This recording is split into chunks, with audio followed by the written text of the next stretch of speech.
ay kayo nahuli doon sa bahay, naging empleyado na rin kayo doon. Bali, ang nangyari po, nung umalis po yung talagang may hawak ni Sir Alan, yung pinaka nag-handle po ng mga donor. Bali, hindi lang po ako yung donor ng time na yun.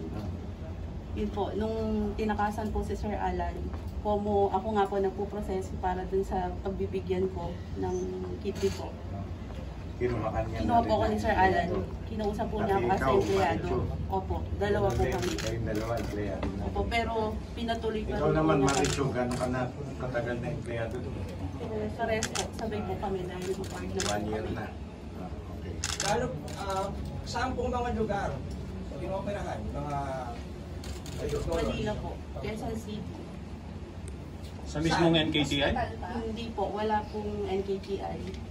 Kundi isang ospital lang po. ilang doktor ang nag-opera sa inyo? Bali, magkaiba po ang doktor na o-opera sa recipient at donor. Nang bang kinakausap kayo para mag-donate ng inyong kidney, ay may mga nakakausap kayong mga doktor? Opo, meron po. Bali, dumadaan po sa legal na proseso.